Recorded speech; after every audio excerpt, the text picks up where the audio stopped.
একজন কালো সাহাবী, হাবশী সাহাবী, নবীজির একদম কালো, খুব কালো সাহাবী। এই কালো একজন সাহাবী, একদিন উনার একটা অভ্যাস ছিল, তাফসীরের মধ্যে আছে, উনি মাঝে মাঝে নবীজির সামনে আইসা বসতেন, নবীজির চেহারা মোবারকের দিকে তাকাইতেন, একটু পরে উঠতে চলে যাইতেন।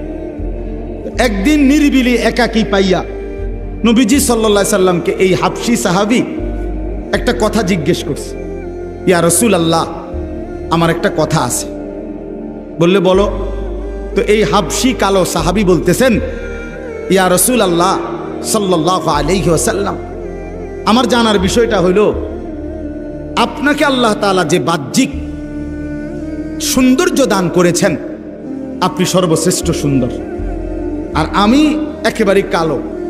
আপনার পবিত্র শ্রেষ্ঠ সৌন্দর্যের সামনে আমার কোনো তুলনাই হয় না, কারোই তুলনা হয় না, হয় কারো তুলনা।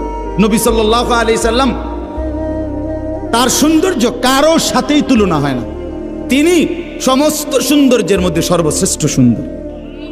আমরা হাদিসের মধ্যে পড়ছি একটা সুন্দর জিনিস কি, যে আল্লাহ নবী সাল্লাল্লাহু আলাইহি সাল্লাম বলছেন, আল্লাহ তাআলা তার সমস্ত সৃষ্টির মধ্যে যে সৌন্দর্য দিছে, এই সৌন্দর্যের অর্ধেক ইউসুফ আলাইহিস সালামকে দিছে।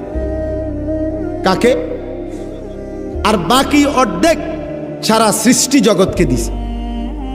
এই হলো অর্ধেক অর্ধেক।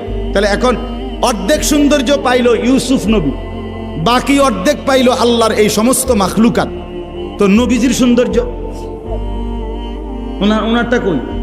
এই জন্য তাফসীরে লেখছে, ব্যাখ্যায় মুহাদ্দিসিন কেরাম বলে, অর্ধেক নিছেন আল্লাহ দিছেন ইউসুফকে, বাকি অর্ধেক গোটা সৃষ্টি জগৎকে। আর বন্ধুকে বলছেন, বন্ধু আপনাকে আমি পুরা সৌন্দর্য দিলাম একসাথে। তু তনহা দান, ১৪ লক্ষ নবীর যত বৈশিষ্ট্য, সৌন্দর্য, সিফাত, আপনি বন্ধু একাই শব্দ। তু তনহা দান, আপনি একাই।